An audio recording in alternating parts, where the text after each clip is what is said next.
కన్నా రజని మీ అందరికీ తెలిసిన విషయమే. ఈ లాయర్ రజని మానసిక పరిస్థితి సరిగ్గా లేదు. ఎందుకంటే ఆమె జనసేన పార్టీలో ఉన్నప్పుడు చాలా కరెక్ట్గా మాట్లాడారు అనుకున్నాం. కానీ ఆమె జనసేన పార్టీలో కూడా తనకి హైకి రావటం కోసం మాత్రమే పనిచేశారు తప్పనిచ్చి ఆమె పార్టీల కోసం పెద్దగా వర్క్ చేయాల. కేవలం తనకి హైకి రావటం కోసం ముఖ్యంగా ఏమని కొన్ని ఛానల్స్ వాళ్ళు పెద్ద ఎత్తున తెగ పిలిచి అదే పనిగా ఆమె చేత ఆమెనేదో ఒక న్యూట్రల్ ఎనాలిస్ట్గా మాట్లాడిస్తూ ఉన్నారు. అయ్యా బాబు, ఆమె పార్టీ ఫిరాయించింది, పార్టీ మారిపోయింది, వైఎస్ఆర్సీపీ పార్టీతోటి లాలూచి కలిపింది. ఆమె మొన్నే చెప్పింది, జగన్మోహన్ రెడ్డి గారు ఆమెను వదిలేయండి, ఆమె ఒక న్యూట్రల్ పర్సన్గా ఎదగనియండి అని చెప్పారు అని చెప్పి ఆమె చెప్పింది. అంటే వైసీపీలో ఏం జరుగుతుందో డేటా పిన్ టు పిన్ ఆమె దగ్గరకు వస్తుంది. అంటే ఆల్రెడీ ఏమో వైసీపీలోకి టచ్లోకి వెళ్ళిపోయింది అనేది మీ అందరికి తెలుసు. కాబట్టి మీరు న్యూట్రల్ అనలిస్ట్ అని చెప్పేసి దయచేసి ఆమె చేత మీరు ఆమెకి అంత ప్రయారిటీ ఇచ్చి అంత ప్రిఫరెన్స్ ఇచ్చి మీరు చేయించాల్సిన అవసరం లేదు. ఆమె ఇవాళ పెద్ద శుద్ధపూసలాగా మాట్లాడింది. మొన్నటిదాకా ఏం మాట్లాడింది, మా కాపులు వాళ్ళని పెళ్లి చేసుకున్నారు, మా కాపులు వీళ్ళని పెళ్లి చేసుకున్నారు, మా కాపులకి కుర్రాళ్ళకి లేని పని కాదు, అది ఇది అని చెప్పేసి మాట్లాడింది. ఇవాళ ఏమంటుందంటే అసలు జగన్మోహన్ రెడ్డి గారి కులం గురించి, క్యాస్ట్ గురించి మనకి ఎందుకండి, ఆయన పరిపాలన గురించి మనకు కావాలంటుంది. అసలు నేను కాదు కానీ ఆమె ఆస్కార్ లెవెల్ పర్ఫార్మెన్స్ని ఒకసారి మీరు చూసిన తర్వాత ఆ వీడియోకి మనం పూర్తి కౌంటర్ ఇద్దాం. ఆయన హిందూ అయినా క్రిస్టియన్ అయినా ఏ మతమైనా మా రాష్ట్రానికి ఏం చేస్తున్నారనే మేము కావాలి.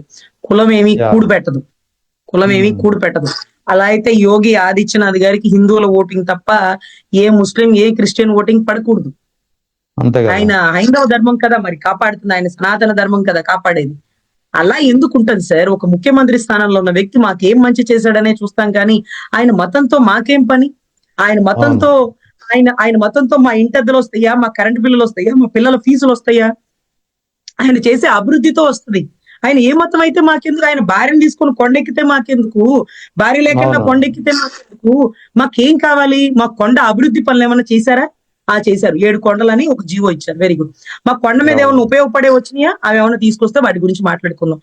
అదే రకంగా తాడేపల్లి పరిసర ప్రాంతాల్లో వెంకటపాలెం ఏరియాలలో స్వామివారి టీటీడీది మంచి వెంకటేశ్వర స్వామి గుడి కట్టారు. ఏది పాప అన్య మతస్థులైనటువంటి గౌరవ జగన్ రెడ్డి గారు, వైవి సుబ్బారెడ్డి గారు వైజాగ్ లో తీర ప్రాంతంలో 7 కొండల మీద నేను న్యూట్రల్ అనలిస్ట్ అని చెప్తూనే జగన్మోహన్ రెడ్డి కింద జాకీలు బిగించి పిల్లు బిగించి పైకి లేపే పని చేసింది. ఆమె ఏమంటుంది, జగన్మోహన్ రెడ్డి గారు ఏ మతానికి చెందిన వ్యక్తి అయితే ఏంటండి, కొండ మీద మనకేం చేశారు, కొండ 7 కొండలని జీవో ఇచ్చారు. ఎవరు ఇచ్చారమ్మా జీవో? అసలు 7 కొండల స్వామికి 7 కొండలకి జీవో ఇవ్వటానికి రాజశేఖర్ రెడ్డి ఎవరు, జగన్మోహన్ రెడ్డి ఎవరు? పిచ్చి పిచ్చి నాటకాలు మీలాంటి వాళ్ళు సోదోళ్ళు మీడియాలో కూర్చొని ఇలా జాకీలేసి వాళ్ళని పైకి లేపుతున్నారు. ఏం తమాషాలు చేస్తున్నారా? 7 కొండలకి 7 కొండలని జీవో ఇవ్వడానికి ఎవరు? రాజశేఖర్ రెడ్డికి ఏం సంబంధం? ఎవడో పలానా అక్కడ ఉన్నటువంటి ఎవరో చెప్పారు, ఒక ఆఫీసరు జాన్ అనే వ్యక్తి ఎవరోనంట, ఆయన 2 కొండలని జీవో ఇచ్చారంట. అదేం జగన్మోహన్ రెడ్డికి సంబంధం లేదు, అంటే వైఎస్ రాజశేఖర రెడ్డికి సంబంధం లేదంట.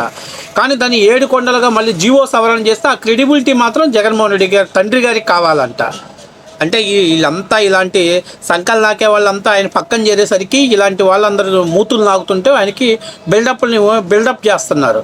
ఎవరు మీరు ఇచ్చేదేంటి? వెంకటేశ్వర స్వామికి 7 కొండలని ఇచ్చేది రాజశేఖర్ రెడ్డి వాళ్ళ నాయన పుట్టక ముందే 7 కొండలవాడ వెంకటరమణ గోవింద అని అంటాడు.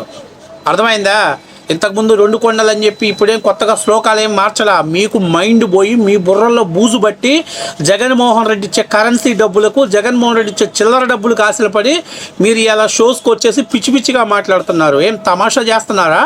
ప్రతి గొట్టంగాడికి హిందూ ధర్మం గురించి మాట్లాడేవాళ్ళే, హిందూ ధర్మం గురించి మాట్లాడేవాళ్ళే. ఏ మతమైనా పర్వాలేదు, మాకేం జరిగిందో కావాలి. మేము కూడా అడుగుతున్నాం.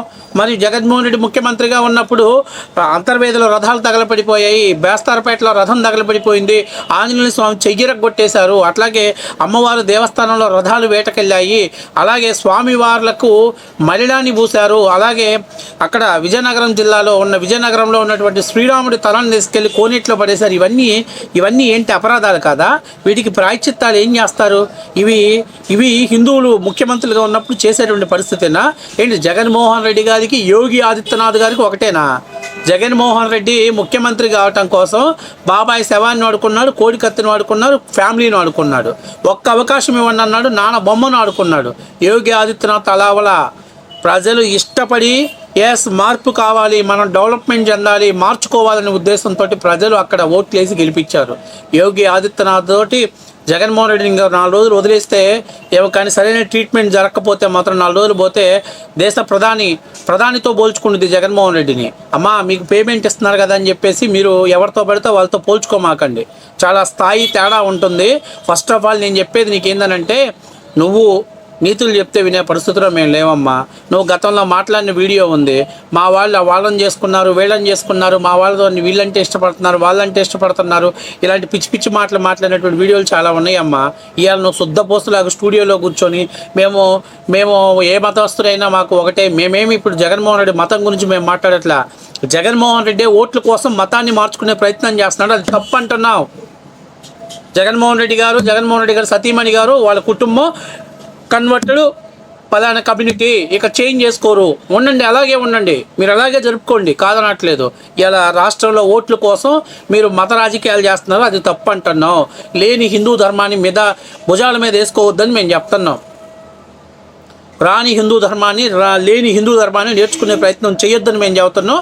నీకేమన్నా ఓపిక ఉంటే ఒకసారి వాళ్ళ చెవుల్లో చెప్పమ్మా, తప్పులేదు, మేమేం తప్పు పట్టట్లేదు. కాబట్టి నేను చెప్పేది ఏంటంటే, కన్నా రజనీ గారు, అసలు నాకు అర్థం కావట్లా, ఏమైనా న్యూట్రల్ అనాలిస్ట్ పేరు మీద ఎందుకు మీ అన్ని ఛానల్స్లో తిప్పుతూ ఉన్నారు. అదే పనిగా తెల్లారు లెగ్సిన దగ్గర నుంచి ఒకటే కోటు, ఒకటే డ్రెస్సు, ఒకటే ఫేస్, ఇంకా రౌండ్ సర్కిల్ తిప్పినట్టు పొద్దు నుంచి అన్ని స్టూడియోలు తిప్పుతూ ఉన్నారేంటి? ప్రజలకు సమస్యలు మాట్లాడేవాడు ఎవరు లేరా? ప్రజల సమస్యల మీద మాట్లాడేవాడు ఎవరు లేరా? జగన్మోహన్ రెడ్డి గారు మీకు పేమెంట్ ఇస్తున్నారు కాబట్టి మీకు దేవుడు కావచ్చు, తప్పులేదు. కానీ నీ ఉన్న అభిప్రాయాన్ని, నీకు డబ్బులు ఇస్తున్నారు కదా అని నీ అభిప్రాయాన్ని ఆంధ్ర రాష్ట్ర ప్రజల మీద రుద్దే ప్రయత్నాలు చేయొద్దమ్మా.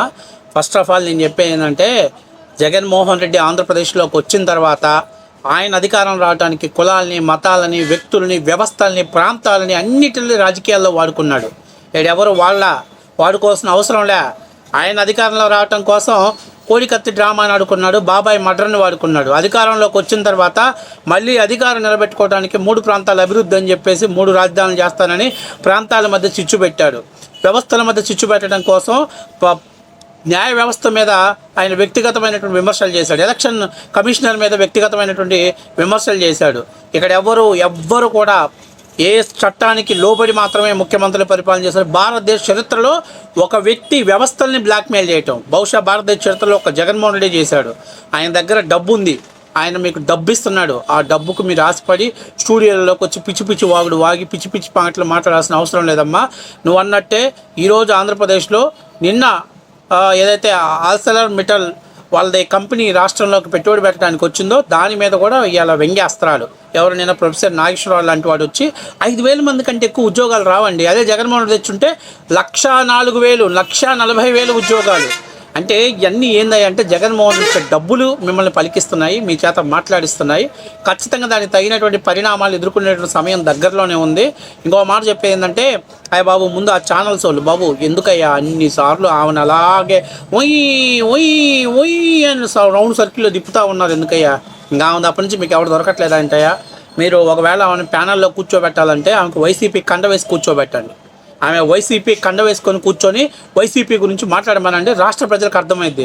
అంతేగాని నేను న్యూట్రల్ అనలిస్టు లేకపోతే సమకాలీన రాజకీయాల మీద విశ్లేషణ చేస్తున్నా అని చెప్పొద్దమ్మా. మీరు జగన్మోహన్ రెడ్డికి అమ్ముడు పోయారు. జగన్మోహన్ రెడ్డి ఇచ్చే డబ్బులకే మీ క్యారెక్టర్ని, మీ వ్యక్తిత్వాన్ని అమ్ముకున్నారనేది ప్రజలకు అందరూ కూడా అర్థమైంది. కాబట్టి మీరు ఆ బులుగు రంగు వేసుకొని కండ వేసుకొని మీరు ప్యానల్లో కూర్చుంటే గౌరవం మర్యాద కూడా ఉంటుంది.